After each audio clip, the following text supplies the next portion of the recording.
Amin, Allahumma amin. Rektor, pembantu rektor, para dosen, sivitas akademika di lingkungan Universitas Sunan Gresik, semoga kampus ini terus maju, berkembang dan barokah. Pesantrennya berkembang dan barokah. Amin, Allahumma amin. Para asatid, para santri, matta'anallah bituli hayatikum. Para jamaah sedaya, kula nyuwun maju sampai niki batas akhir karpet. Yang di belakang maju, duduknya rapat, terus enggak boleh main-main. Adep sini semua, ikut ngaji semua. Enggak usah tolah-toleh. Yang di belakang bisa naik.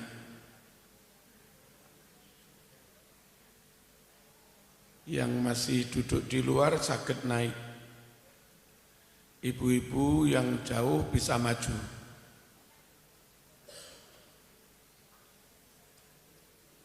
Niki ada banyak yang bolong di sini. Materi niki sifatnya agak serius. Butuh mikir, enggak boleh ngelamun, enggak boleh ngobrol. Paham nggih? Terus yang tidak perlu banget mboten usah muta-mutu. Ngaji mawon, kecuali memang petugas. Adzan dulu.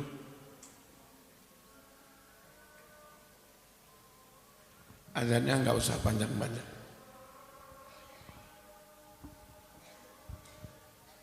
Subhanallah, alhamdulillah, wa la ilaha illallah, akbar, la haula wa la quwwata illa billahil azim. Allahumma shalli ala sayyidina Muhammad ya karim.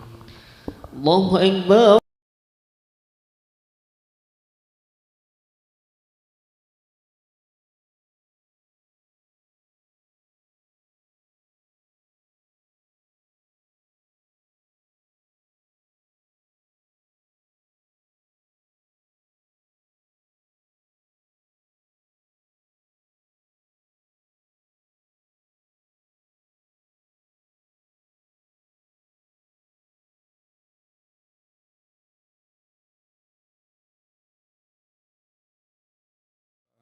Yang bawa aqua dibuka, selesai amin-amin, membaca bismillah 3 kali, ditiupkan di air aqua masing-masing. Ngoten nggih? Jangan rame. Allahumma shalli ala sayyidina Muhammad. Hadirin rahimakumullah, kita ikut NU ikut Ahlus Sunnah wal Jamaah. Di antara imam atau tokoh Ahlus Sunnah wal Jamaah yang kita ikuti itu Imam Syafi'i. Apa pertimbangan ulama? Wong Imam Malik juga Ahlus Sunnah wal Jamaah, Imam Hambali Ahlus Sunnah wal Jamaah, Imam Hanafi juga Ahlus Sunnah wal Jamaah. Mengapa yang dipilih kok madhab Syafi'i? Ada beberapa pertimbangan. Yang pertama, Ahlus Sunnah wal Jamaah itu berkomitmen menerima semua hadis 100%. Pokoknya tidak dhaif, sahih atau hasan. Itu Ahlus Sunnah wal Jamaah. Dan secara umum tidak menerima hadis dhaif, apalagi dhaif jiddan, sebagai dasar penetapan hukum halal haram dan sebagainya. Nah, kalau kita ikut di luar Ahlus Sunnah wal Jamaah, komitmen menerima semua sunnah Rasul itu tidak bisa terwujud. Syiah misalnya, mereka hanya cinta kepada Ahlul Bait. hanya yakin kepada ahlul bait, hanya membenarkan ahlul bait, hanya menerima hadis kalau itu riwayat ahlul bait. Hadis sahih kayak apapun di Bukhari, kalau riwayat Abu Bakar, Umar, Abu Hurairah ya enggak diterima. Karena mereka hanya terima ahlul bait. Itu Syiah. Dan hati-hati di Indonesia, banyak orang yang ngaku-ngaku keturunan Rasul, akhirnya mereka konangan kedoknya mereka Syiah. Orang yang berislam kayak Syiah, maka tidak mungkin menerima sunnah Nabi 100%. Pasti banyak sunnah yang mereka tolak. Pasti banyak hadis sahih yang mereka tolak. Nabi pergi kemana-mana, itu yang menyertai, yang mengawal mesti sahabat. Jarang dikawal ahlul bait. Ahlul bait itu ketika itu Siti Fatimah, anak perempuan, yang nggak mungkin lah kemana-mana ngawal Nabi perang.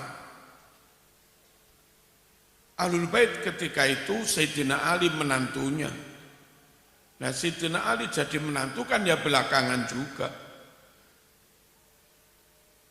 Lalu ahlul bait itu ketika itu cucunya Nabi Sayyidina Hasan Husain, yang ketika Nabi hidup Sayyidina Hasan Husain masih kecil. Praktis, real, fakta yang ngikuti Nabi, nderekaken Nabi kemana-mana itu sahabat.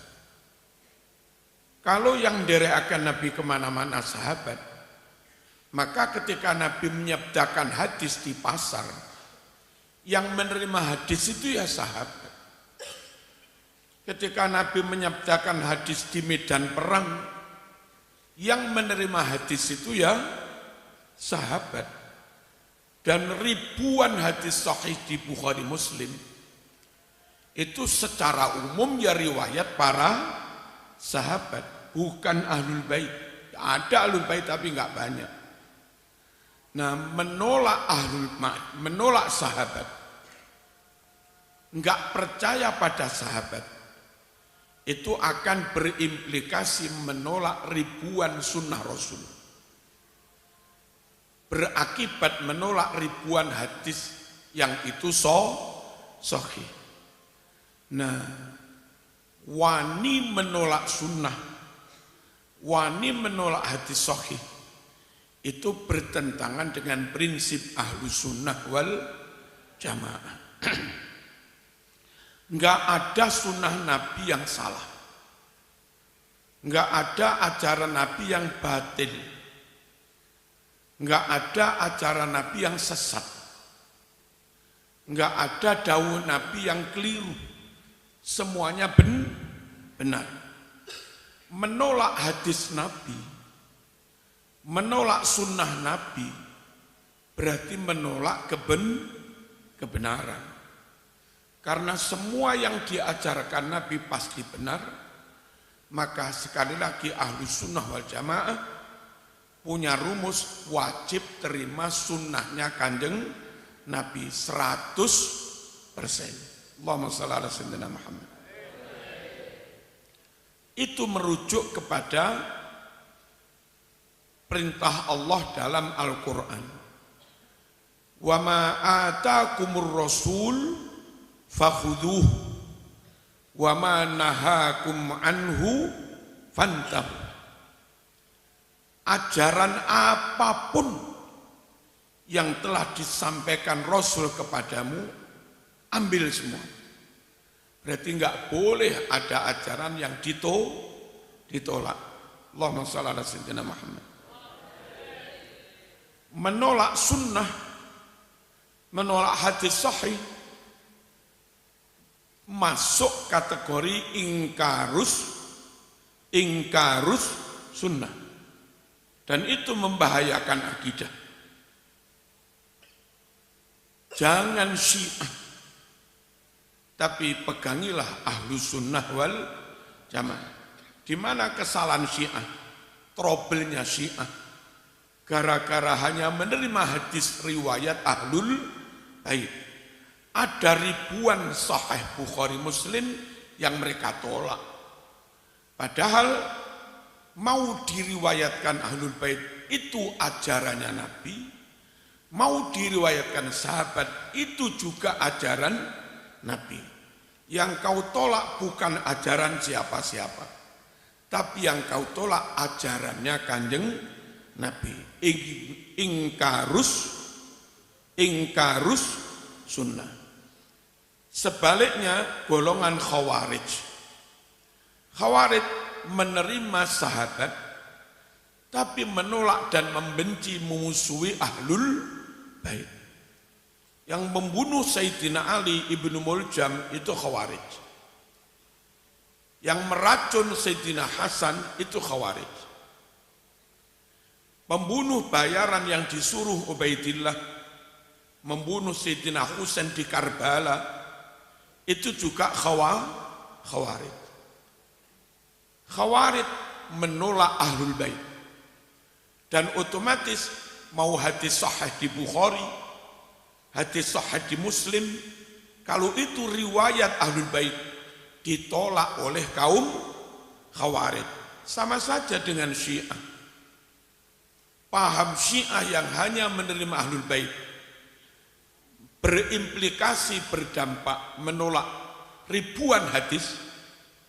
Paham Khawarij yang menolak ahlul bait juga berimplikasi menolak ratusan hadis yang ada di Bukhari Muslim yang itu riwayat ahlul bait.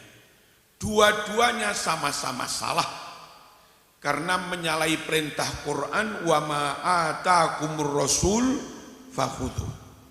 Apapun yang disampaikan Rasul kepadamu terima semua. Lalu demi Allah mereka tidak sempurna imannya kecuali mereka mau kembali kepada hukum Allah dan Rasulnya. Lah mereka yang tolak hadis sahih belum 100% memegangi hukum Rasulullah sallallahu alaihi wasallam. Lalu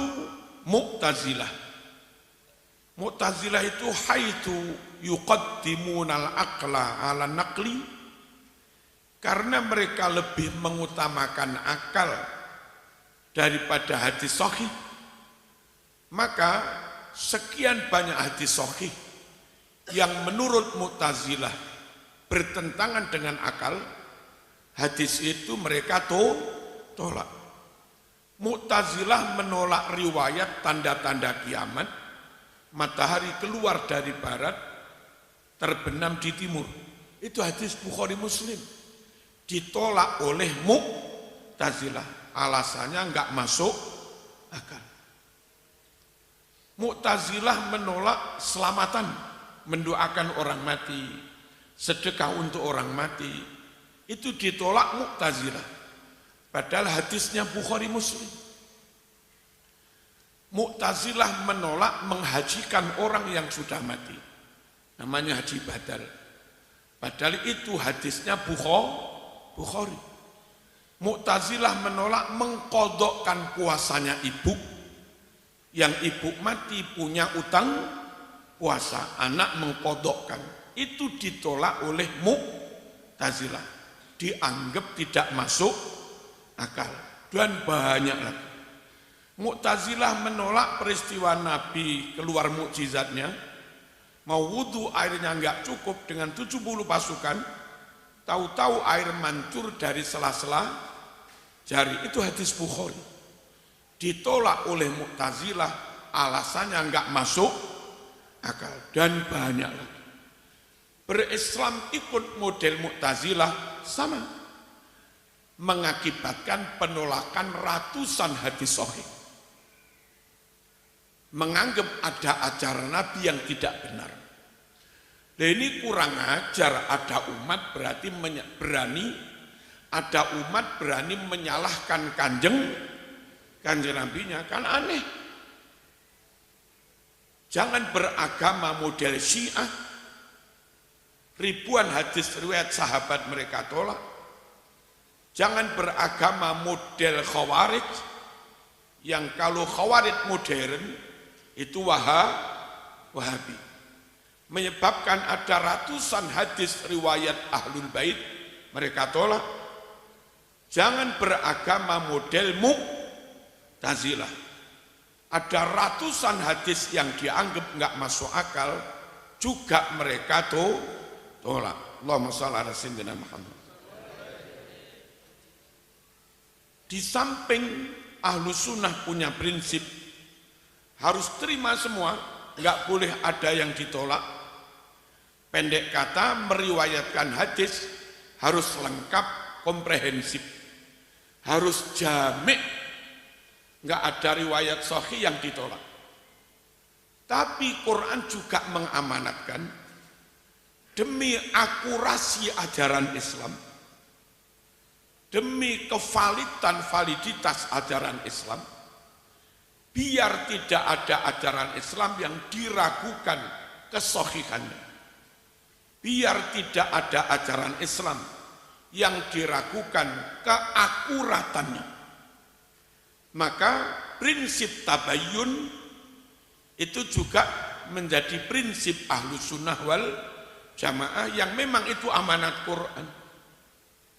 In ja'akum fasiqum binaba'in fatabayyan. Jika ada orang fasik berani berbuat dosa, menyampaikan kabar, membawa berita termasuk membawa hadis, enggak boleh langsung ditolak atau diterima. Harus dilakukan tabayyun, harus dikonfirmasi, harus diklarifikasi, harus dilacak, harus diteliti, dibuktikan pakai data-data yang valid.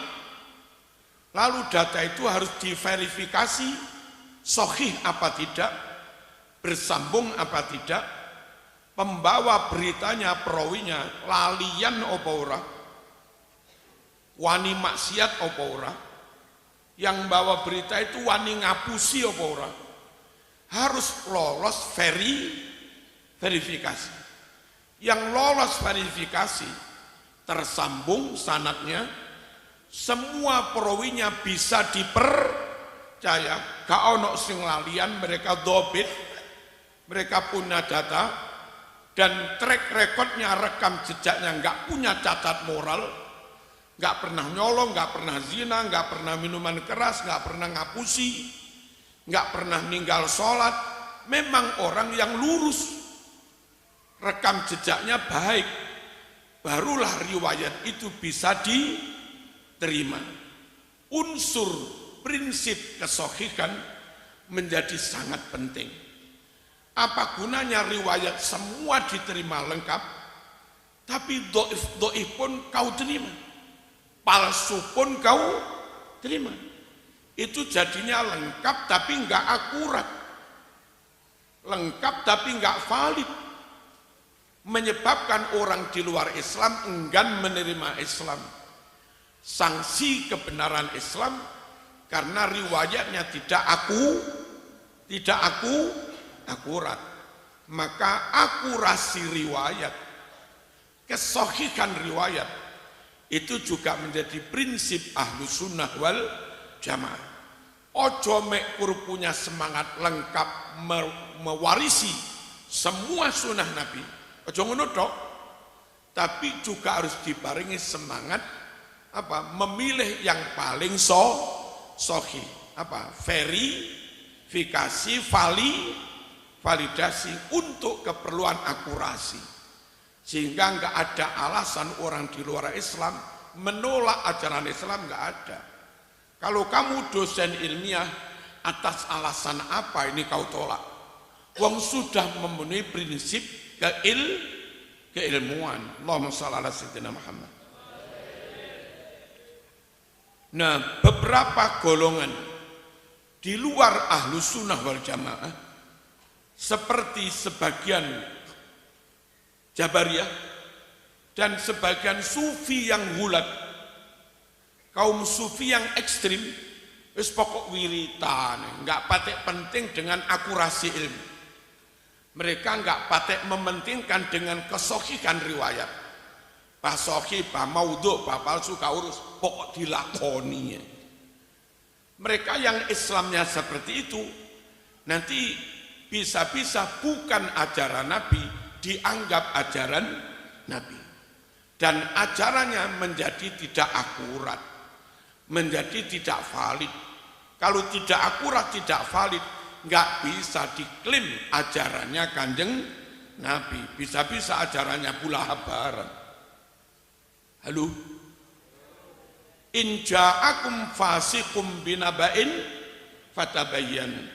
Jika datang padamu orang yang fasik, membawa berita, membawa hadis, membawa riwayat, maka harus kamu lakukan tabayyun, dikonfirmasi, dilacak kebenarannya, dibuktikan, diklarifikasi dan seterusnya.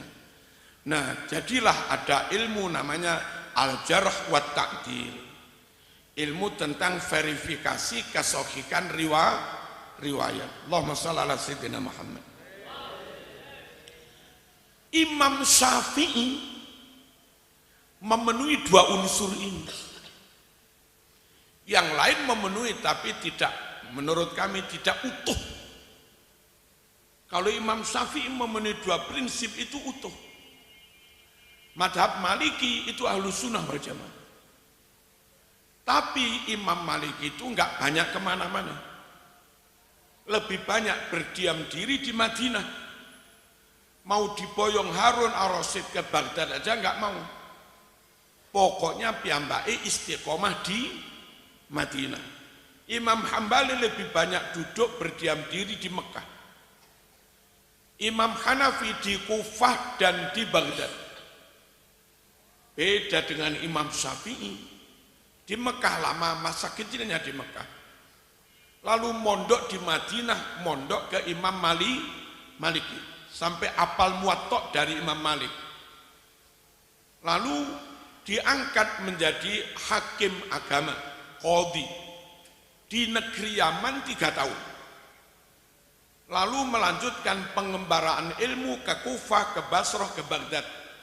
Sampai jadi dosen berijtihad di Baghdad. Di kampus An-Nidhamiyah. Itu Imam Syafi'i.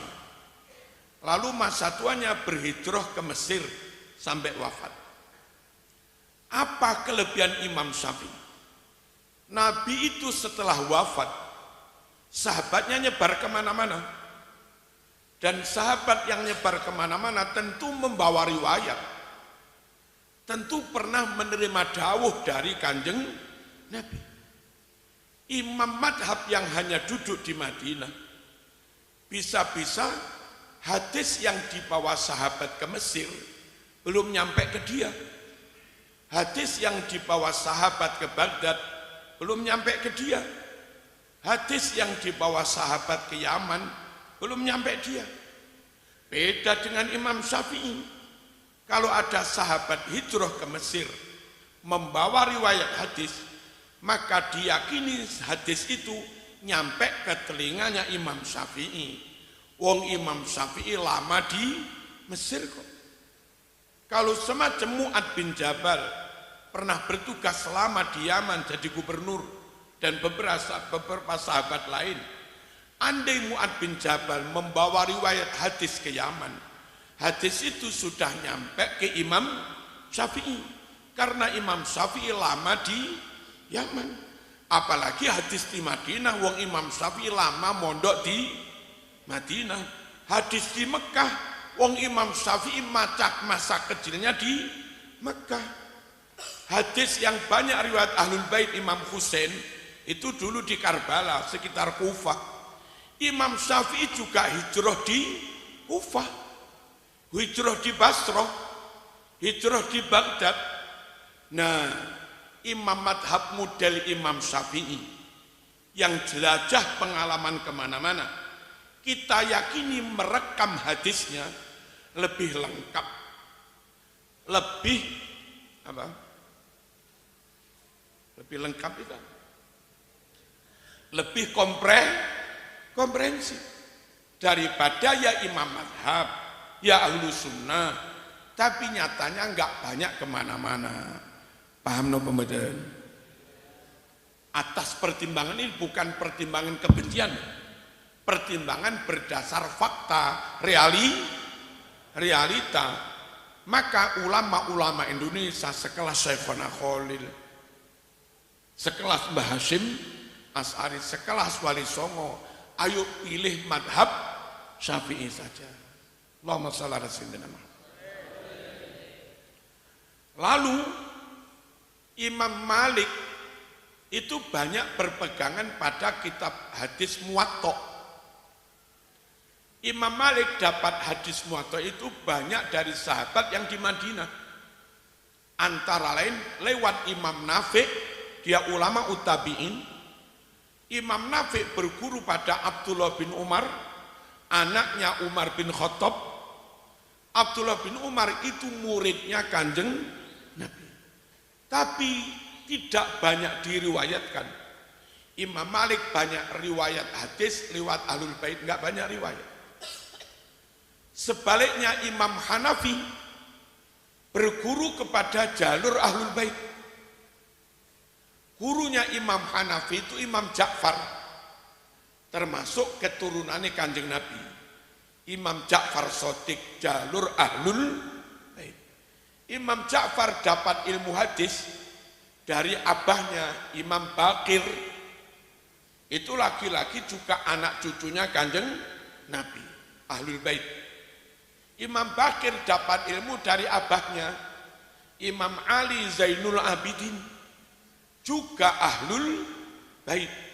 Imam Ali dapat dari abahnya Imam Husain yang terbunuh di Karbala, cucunya Kanjeng Nabi. Dia dapat langsung dari Kanjeng Nabi. Nah, ahlu sunnah yang hanya berpegangan madhab Maliki khawatir banyak riwayat Ahlul Bait tadi belum diterima. Meskipun enggak menolak, tapi khawatir belum diterima. Sebab dia banyak meriwayatkan lewat jalur sahabat. Ahlu sunnah yang madhab Hanafi, dia lebih banyak meriwayatkan sunnah dari jalur Ahlul Bait. Khawatir ada beberapa hadis riwayat sahabat yang belum diterima, meskipun nggak punya prinsip menolak. Bedakan dengan Imam Syafi'i. Di samping jelajah kemana-mana, ambil hadis yang berserakan kemana-mana. Imam Syafi'i di Madinah mondok ke Imam Malik, apal hadis Muwatta yang isinya sekitar 3.000 hadis. Itu diambil semua. Imam Syafi'i ambil semua riwayat sahabat. Imam Syafi'i juga ngaji kepada Syekh Abu Yusuf, kitab Musnadul Hanafi, kumpulan hadis oleh Imam Hanafi, namanya Musnadul Hanafi. Imam Syafi'i ngaji kepada Syekh Abu Yusuf, dia muridnya Imam Abu Hanifah. Yang hadis di kitab ini banyak riwayat Ahlul Bait. Oleh Imam Syafi'i juga diterima. Jadi berislam ikut Imam Syafi'i, nyata lengkap riwayat Ahlul Bait masuk, riwayat sahabat juga masuk. Dan hadis yang nyebar, niki kita ngomong faktual, nyata, masuk akal, bukan masalah fanatisme. Ngomong faktual, nyata, masuk akal, bukan masalah fanatisme. Dan ngeten iki nggih kadang kula sampaiaken, wong kula kadang diundang Muhammadiyah. Nek kula sampaikan apa? Wong masuk akal kok enggak disampaikan. Allahumma shalli ala sayyidina Muhammad. Lalu Imam Syafi'i juga sangat ketat dalam memilih mana yang sahih, mana yang tidak. Sampai ketika terlanjur berfatwa di Baghdad.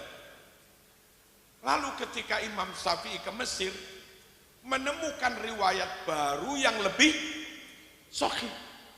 Imam Syafi'i tidak malu, tidak sungkan, tidak gengsi mencabut fatwa lama, mengganti dengan fatwa baru, dan nggak malu dituduh mencela-mencela.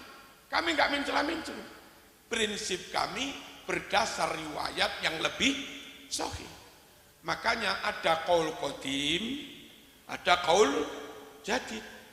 Fatwa lama di Baghdad itu qaul qadim, fatwa baru yang seakan merevisi fatwa lama itu qaul jadid. Dan nggak mencela-mencela. Emang prinsipnya harus didasarkan hadis sahih. Kalau ada yang lebih sahih, ya diambil yang lebih sahih. Yang fatwa lama nggak salah, wong sudah sahih. Tapi kalau ada yang lebih sahih, apa salahnya ambil baru yang lebih sahih? Itu Imam Syafi'i. Makanya di kitab Ar-Risalah, usul fikihnya Imam Syafi'i, beliau membuat statement, idza sahhal haditsu fahuwa madhhabi.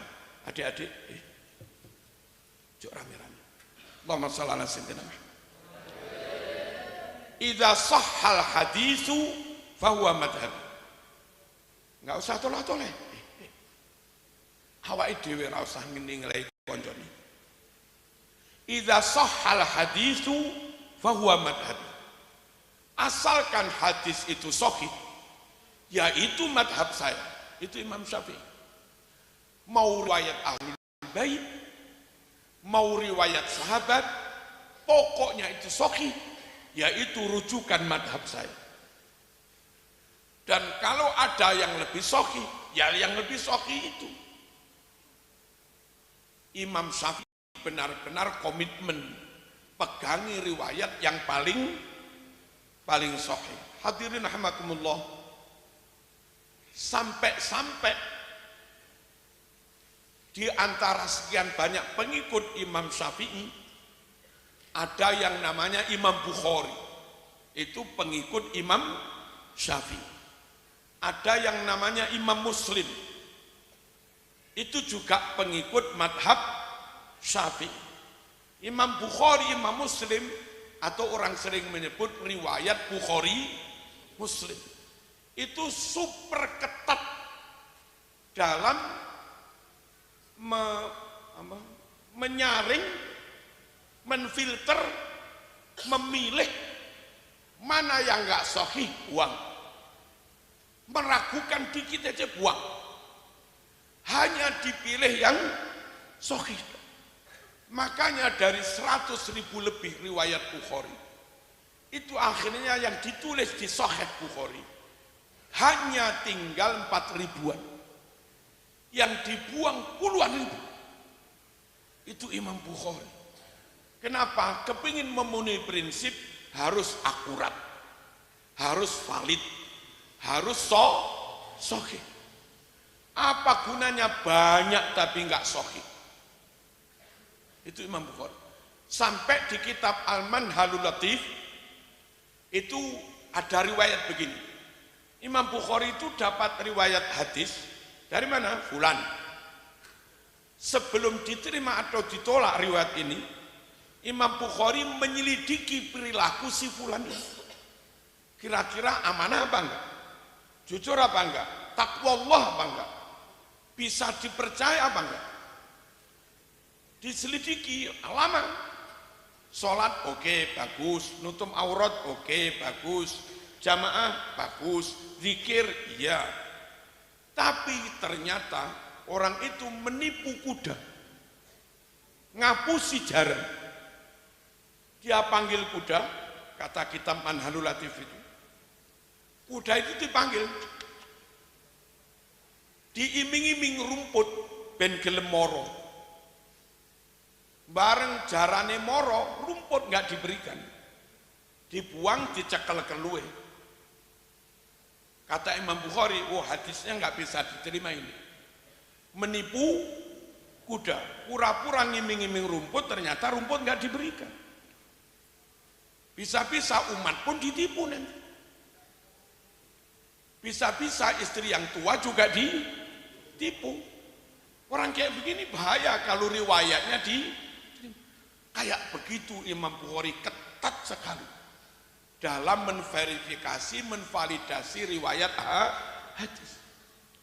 Sehingga Imam Syafi'i dan para pengikutnya benar-benar menghasilkan riwayat dan ajaran yang lengkap dan sahih. Yang sahih dan lengkap. Paham nggih? Lengkap berdasarkan perintah fakhuduh, ambil semua. Harus divalidasi, harus diverifikasi, harus ada jarh wa ta'dil. Itu dalam rangka melaksanakan perintah fatabayyanu. Harus dilakukan tabayyun untuk akurasi ajaran Islam. Allahumma shalli ala sayyidina Muhammad. Panjenengan keluar dari ahlu sunnah wal jamaah, nggak akan mendapat prinsip yang kayak begini. Bisa jadi golongan yang kamu ikuti nggak valid, nggak sahih. Bisa jadi golongan yang kamu ikuti sahih tapi nggak lengkap. Tapi kalau ahlu sunnah wal jamaah madhab Syafi'i lengkap sahih, sahih ya lengkap. Bukan hanya itu, di intern ahlu sunnah wal jamaah madhab 4 beda Imam Maliki sama Imam Hanafi.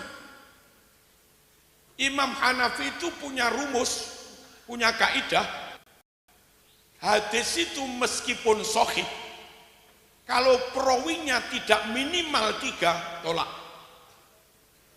Mau sahih kalau perawinya 1, tolak.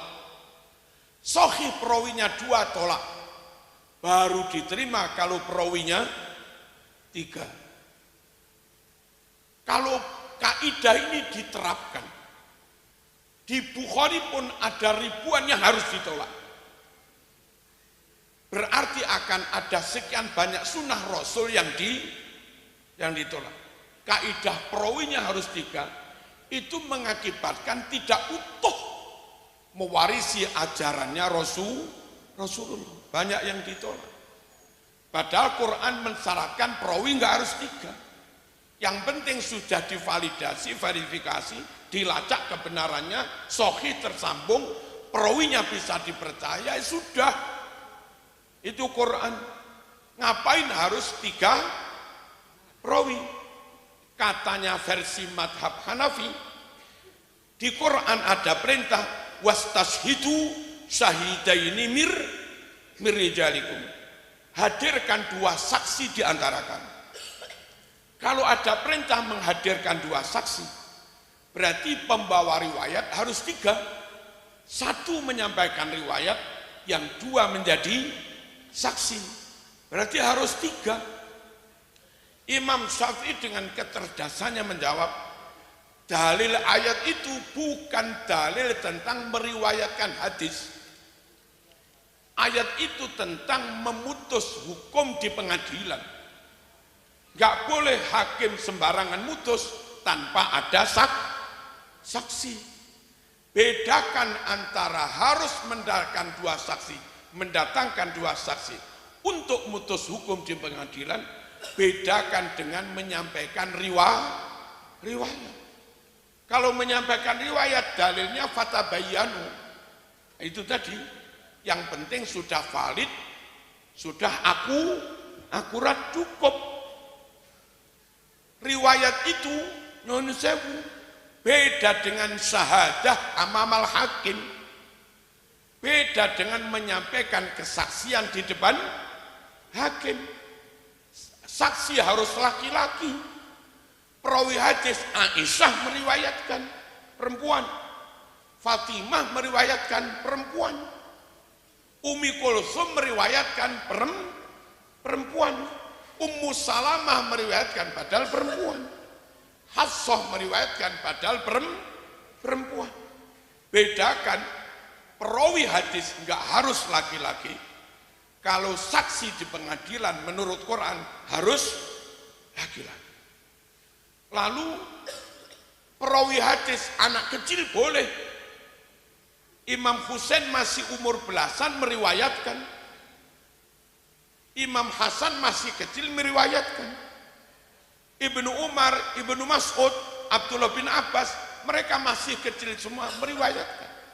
Hadis boleh diriwayatkan anak kecil. Tapi kalau saksi di pengadilan harus dewasa, beda. Saksi budak boleh, maaf. Hadis budak boleh yang meriwayatkan. Abu Hurairah budak, Ammar bin Yasir budak, Nafi' budak, siapa lagi? Bilal bin Rabah juga budak. Mereka boleh meriwayatkan. Salman Al-Farisi budak-budak. Suhaib boleh budak meriwayatkan. Tapi kalau soal syahadah, menyampaikan kesaksian, harus orang yang orang hur, orang merdeka.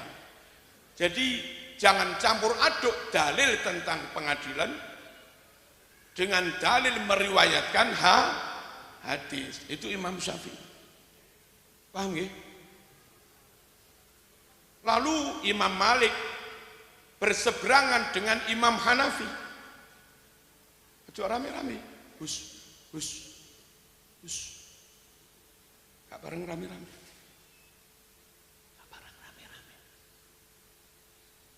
Mau keluar mulai tapi lesannya jangan rame-rame. Ya. Ojo sawatan kertas. Gak usah noleh.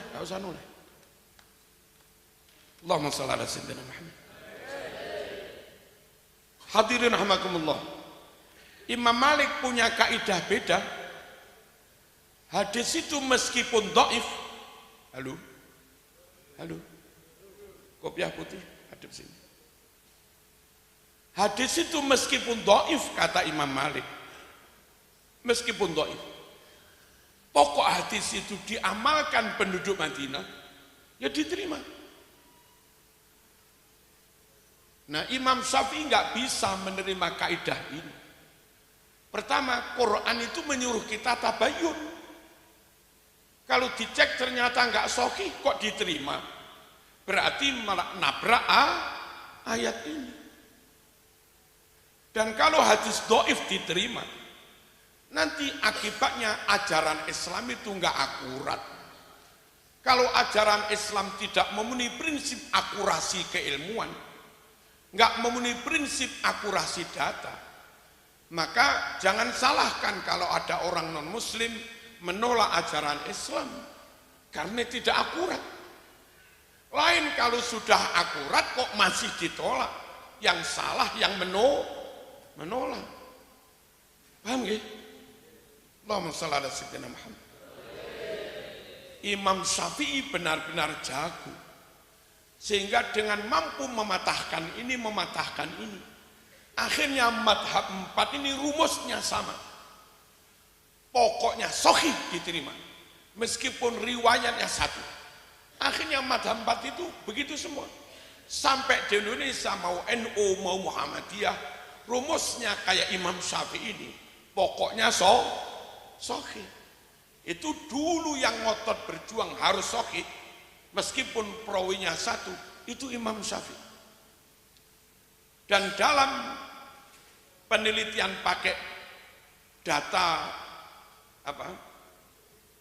berdasarkan kualitas data, penelitian kualitatif, bukan penelitian kuantitatif. Satu orang ahli itu lebih akurat, lebih valid daripada 1000 orang bodoh. Satu insinyur ahli tentang kelistrikan, sini ada masalah listrik, datangkan satu insinyur ahli kelistrikan, beres. Satu orang ahli tentang kelistrikan menyampaikan informasi tentang listrik, itu hasilnya lebih akurat, lebih valid, lebih bisa dipercaya daripada 1000 orang nggak ngerti kelistrikan. Jadi jangan menolak riwayat sahih hanya karena perawinya satu orang Imam Syafi'i. Kalau di Indonesia satu orang Mbah Hasyim Asy'ari, sekali berfatwa itu nilai kebenarannya lebih kuat, lebih valid daripada fatwanya 1000 penuh mungkin. Kan iya. Kebenaran itu jangan hanya diukur berapa perawinya, tapi juga nyun sewu ada kebenaran kualitatif. Halo. Allahumma shalli ala sayyidina Muhammad. Kemudian nyun sewu itu tentang ilmu riwayat. Kaidah-kaidah menyangkut ilmu periwayatan hadis yang ada di ahlu sunnah wal jamaah harus memenuhi kaidah itu. Lengkap, lengkap akurat. Dan madhab Syafi'i untuk melengkapi beliau kemana-mana. Barangkali ada hadis nyebar kemana-mana. Untuk melengkapi Imam Syafi'i terima yang jalur ahlul bait, juga terima jalur sahabat supaya lengkap. Tapi lengkap tok enggak jamin benar, kecuali lolos verifikasi, dipilih yang sahih kayak begitu. Nah, setelah riwayat oke, valid, lafadznya benar, selanjutnya ilmu diroyah, pemaknaannya harus benar, analisanya harus benar, istimbatnya menggali makna, menggali hukum harus benar, logikanya mateng. Apa artinya riwayat benar tapi ini bloon, rodo oon. Nah, di kalangan ahlu sunnah wal jamaah rata-rata ulamanya melengkapi diri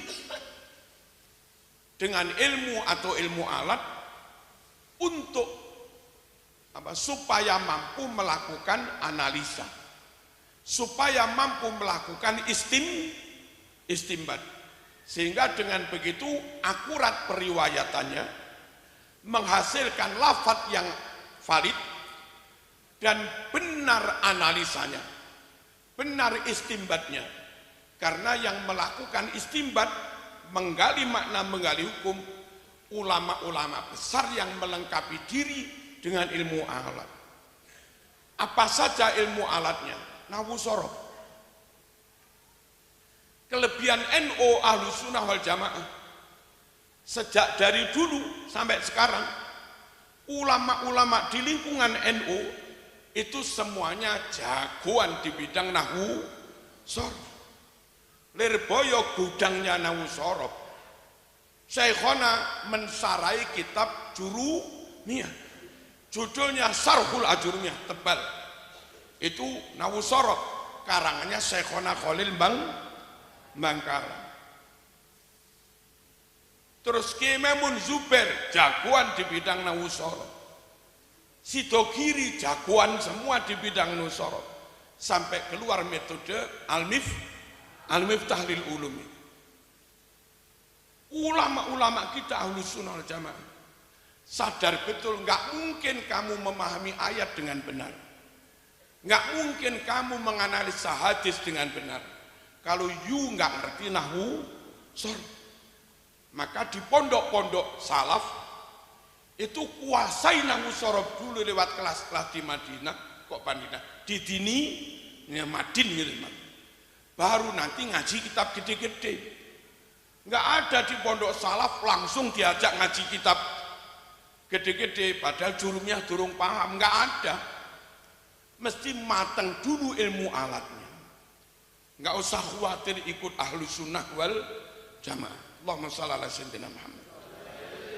Lalu juga balaghah dan ilmu mantek supaya pola pikirnya benar, ketika ambil konklusi kesimpulan juga benar. Itu ilmu mantek. Ulama kita jagoan, bukan hanya jagoan, pengarang malah.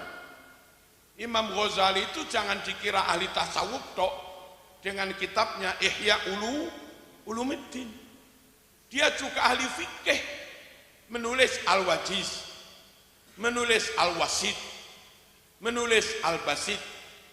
Itu fikih. Fikihnya Imam Ghazali. Gede. Imam Ghazali juga menulis usul fikih Al-Mustasfa. 3 jilid besar-besar. Juga menulis filsafat Al-Mungkin Minad Dhalal dan yang lain. Ulama kita top di bidang filsafat, di bidang mantek, logika. Untuk apa? Untuk memastikan analisanya enggak keliru. Pola pikirnya enggak salah. Lalu nyun sewu juga harus kuat bahasa Arabnya. Saya enggak usah ngomong ulama Ahlus Sunnah yang Arab. Saya tak ngomong ulama Ahlus Sunnah yang di Nusantara. Zaman sekarang silahkan ke Sidogiri. Di dalamnya Kiai ada ribuan kitab di almari. Itu Kiai bisa paham, bisa baca. Padahal hari-hari berbahasa Jawa atau Madura. Menyapa tamu pakai bahasa Jawa atau Madura. Tapi begitu membaca kitab, mau ratusan kitab berbahasa Arab semua, mereka juga bisa. Itu artinya ulama kita menguasai puluhan ribu kalimat Arab. Hanya enggak suka pamer-pamer aja. Kalau hari-hari ya pakai bahasa daerah. Tapi begitu diwai kitab, baca dia. Sampai kadang kiai-kiai itu memaknai kalimat yang pelik. Ini apa ini? Yang di sini itu lihal. Yang di sini ada muk. Yang ini hadab. Yang ini hajib. Yang ini al-qadah. Barang cuwi cilin. Kita tahu semua. Sementara yang di luar kita, di luar salaf, di luar Nahdlatul Ulama, boro-boro sampai tahu ribuan kalimat Arab. Wong ngajar aja pakai terjem. Nggak usah ragu dengan ulama kita.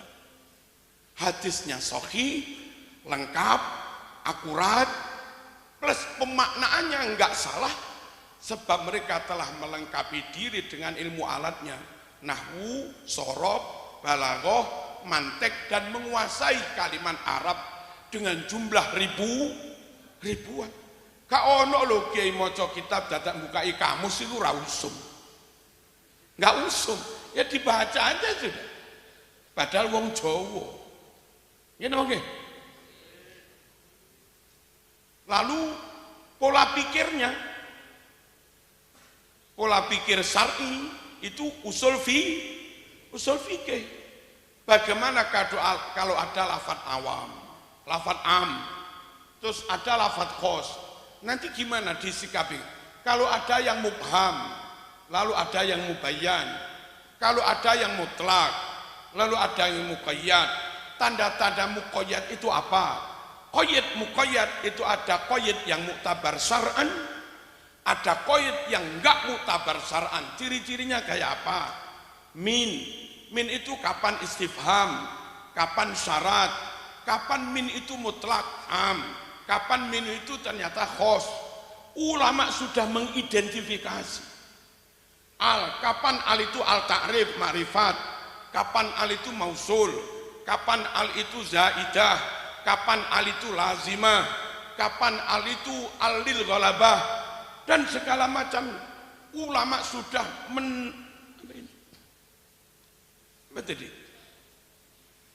jadi membahas satu persatu, sudah mempilah. Sungguh berislam jauh dari ulama, nggak ikut kaidahnya ulama, ya banyak kesesatnya mas. Sama-sama merujuk kepada Quran. Sekarang aja ada orang punya prinsip kafir pateni. Alasannya kata dia Quran, wa qatilul musyrikina kafatan kama yuqatilunakum kaffah. Perangi orang musyrik semuanya, kata mereka, karena mereka memerangi kamu semuanya. Kalau kiai, perang itu bukan balas dendam. dulu memusuhi Islam, sekarang sudah tidak. Datang gilirannya mendakwai mereka, bukan memerangi mereka. Dulu maaf PKI mungkin menyerang Kiai, tapi setelah pasca 65 lalu mereka sudah dibubarkan. Bukan lagi perang dengan PKI, tapi giliran membimbing membina orang yang mantan PKI biar mau sholat. Dulu kafir Quraisy memerangi Nabi, pasca Fathu Makkah selesai, yang dilakukan mendakwai mereka, lalu masuk Islam berbondong-bondong, yadkhuluna fi dinillahi afwaja. Enggak ada perang balas dendam, itu enggak ada. Yuk tak perangi karena kamu dulu memerangi bapakku, enggak begitu perangnya. Tapi beberapa aliran keras yang enggak mau ikut ulama, orang kafir diperangi, biar bapakmu merangi bapakku. Dari mana Kiai tahu perang itu bukan balas dendam?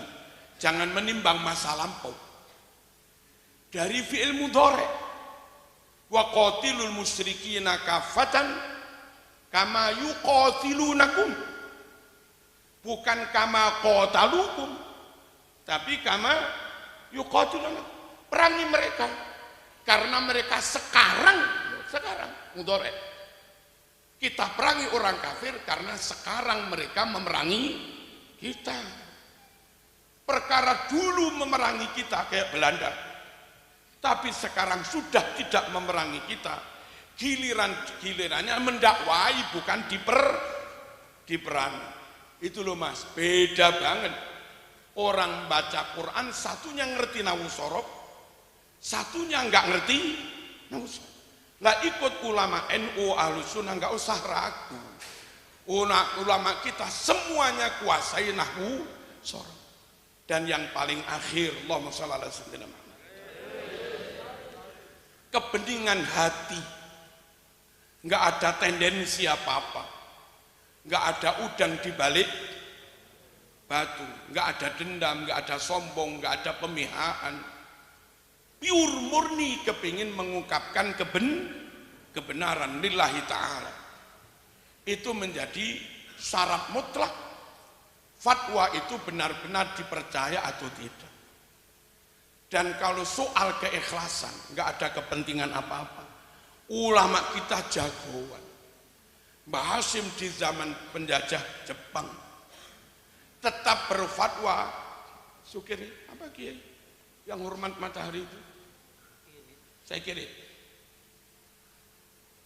pemerintahnya Jepang.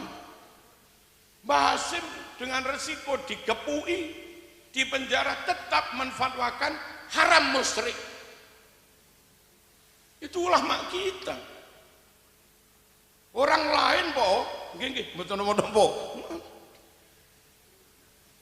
kayak begitu. Kalau orang kayak begitu lillahi ta'ala masih juga enggak kita ikuti. Terus ate ikut sopo gitu loh. Paham enggak?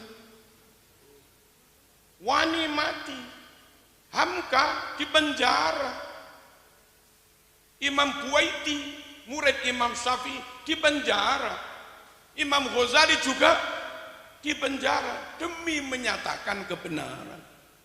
Ulama-ulama kita layak diikuti, benar-benar wedine kepada Allah tok, nggak wedi kepada penguasa. Nah kalau kita mengesampingkan ulama yang kayak begitu, lalu cari panutan yang lain, apa yang lain mentalnya kayak ulama kayak begini, ini benar-benar wali nih Gusti Allah. Ala inna auliya Allah la khaufun alaihim walahum yahzanun.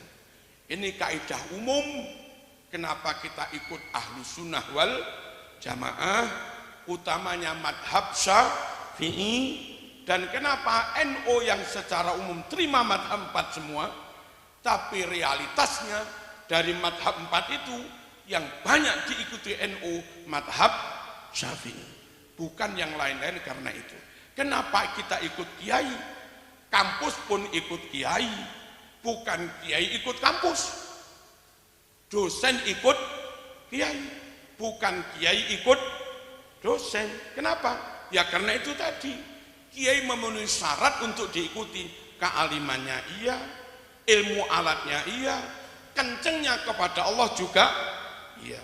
Moga-moga ada manfaatnya, dan moga-moga kita enggak gampang katut golongan lain.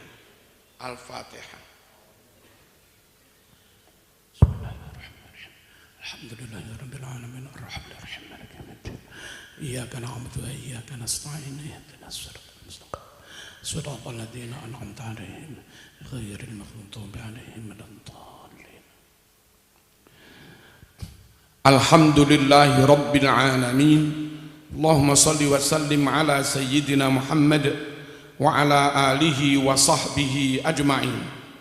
Allahumma rabbana rabbana rabbana rabbana rabbana rabbana bisatwati jabaruti qahrika wa bisur'ati ighathati nasrika wa bighairatika lintihaki hurumatika wa bihimayatika liman ihtama bi ayatika. Nas'aluka Allahumma ya Allah ya Allah ya Allah ya Sami'u ya Qaribu ya Mujibu ya Sari'u ya Muntaqim ya Shadidal Batshi ya Jabbar ya Qahhar ya man la yu'jizuhu qahrul jababirah wa la ya'dhumu alaihi halakul mutamarridah minal muluki wal akasirah an taj'ala kaidaman kadana fi nahrih wa makraman makara bina aidan alaih wa hufrata man hafara lana waqi'an fiha wa man nasaba lana shabakatal khida' ij'alhu ya sayyidi musaqan ilaiha wa musadan fiha wa asiran ladaiha. Allahumma bihaqqi kaf ha ya ain sad ikfina hammal ida wa laqihimur rada waj'alhum likulli habibin fida wasallit alaihim ajilan niqmah fil yaumi wal ghada. Allahumma baddid shamlahum, Allahumma farriq jam'ahum, Allahumma aqlil adadahum, Allahumma arsilil adaba ilaihim, Allahumma akhrijhum an dairatil hilmi waslubuhum madadal imhal wa ghulla aydiyahum warbit ala qulubihim wa la tuballighumul amal. Allahumma mazziqhum kulla mumazzaqin mazzaqtahu min a'daika intisaran li anbiyaika wa rusulika. Allahumma intasir lana intisaraka li ahbabika ala a'daik.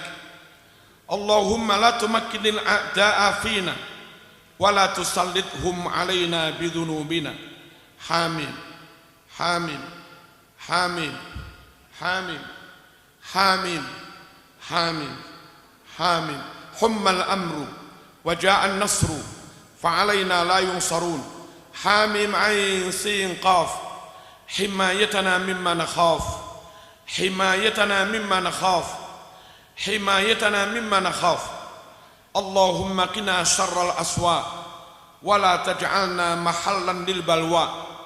A'tina amal raja wa fawqal amal. Yahu yahu yahu ya man la huwa illahu ya man bi fadlihi li fadlihi. Ilahi nas'aluka al-ajal al-ajal, ilahi nas'aluka al-ijabata al-ijabah. Ya man ajaba Nuhan fi qaumih sakhir wa habbib lana quluban nas. Ya man sakhara an-nil li sayyidina Umar ibn al-Khattab sakhir wa habbib lana quluban nas. Ya man sakhara al-jibala wa alana al-hadid li Dawud alaihi salam sakhir wa habbib lana quluban nas. Ya man sakhara al-jinna wan namlah war rih li Sulaiman alaihi salam sakhir wa habbib lana quluban nas bihaqqi innahu min Sulaiman wa innahu bismillahir rahmanir rahim. Alla ta'lu alayya wa'tuni muslimin wa bihaqqi Jibrilu an aymanina wa Mikailu yasarana, wa Israfilu amamana, wa Izrailu wara'ana, faman takallamna ilaihi qada hajatana, wa man ra'ana habana, wa man nadarna ilaihi ahabbana. Nahnu jami'an wa ahlu jami'ati Sunan Gresik, wa munkarun wa nakir, imna tahta ka'batina hadha syarral fitnah, syarral musibah, syarral zulmi, syarral nifaqi, syarral khianati, syarral makri, syarral hasadi, syarral sihri, biqauli la ilaha illallah Muhammadur Rasulullah sallallahu alaihi wasallam. Ya man nasara Ibrahim ala a'daih, unsurna wa ikhwanana min jami'ati Sunan Gresik ala jami'i man yu'atina wa yu'atihim min adh-dhalimin wal munafiqin wal baghin wal khainin wal makirin was sahirin wal hasidin wal kadhibin. Ya man radda sayyidina Yusuf ala sayyidina Yaqub, ya man kashafa durra Ayyub, ikshif anna wa an ikhwanina min ahli jami'ati Sunan Gresik min anwa'il bala wal waba wal amrad wal musibah wal fitan wal afat ma la yakshifuhu ghairuk. Ya man ajaba da'wata sayyidina Zakaria, istajib du'aana waqdi hajatina. Monggo dibatin piyambak-piyambak. Waqdi hajatina.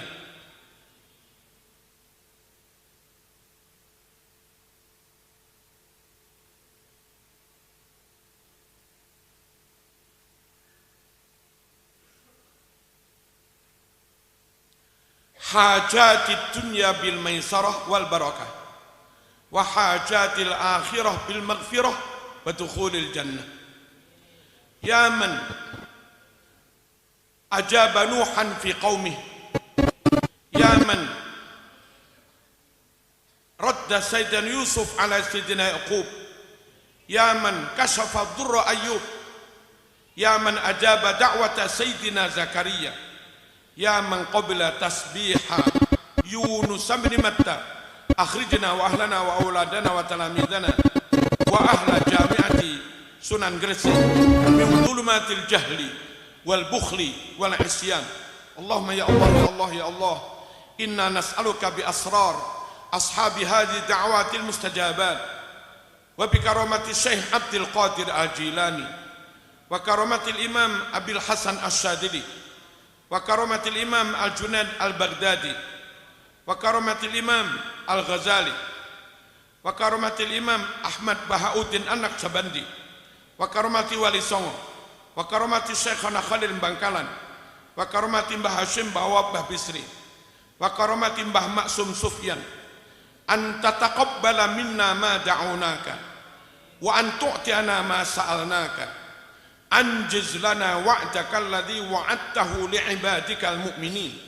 La ilaha illa anta subhanak inni kuntu minadh dhalimin, in qata'at amaluna wa izzatika illa fika wa khaba raja'una wa haqqika illa fika, in abta'at gharatul arham wa abta'adat faqrabu syai'in minna gharatullah. Ya gharatullah jiddi sayra musri'atan fi hali uqdatin adat al-atuna wa jaru wa rajawna Allah mujiran wa kafa billahi waliyan wa kafa billahi nasiran. Ya wahidu ya halim hasbunallah wa ni'mal wakil, ni'mal maula wa ni'mal nasir, wa la hawla wa la quwwata illa billahil aliyil azim. Salamun qawlan min rabbir rahim, salamun ala nuhin fil alamin, salamun ala Ibrahim, salamun ala Ilyasin, salamun ala Musa wa Harun, salamun alaikum tibtum fadkhuluha khalidin, salamun alaikum bima sabartum, salamun hiya hatta matla'il fajr. Istajib lana amin faquti'a dabirul qaumil ladzina zalamu fa asbahu la yura illa masakinuhum kadzalika najzil qaumal mujrimin wa sallallahu ala sayyidina Muhammad walhamdulillahi rabbil alamin amin. Al-Fatihah. Bismillahirrahmanirrahim. Alhamdulillahi rabbil alamin arrahmanirrahim. Iyyaka na'budu wa iyyaka nasta'in ihdinas siratal ladzina an'amta 'alaihim ghairil maghdubi 'alaihim waladdallin. Bismillah ping 3 disebulaken. Wassalamualaikum warahmatullahi wabarakatuh.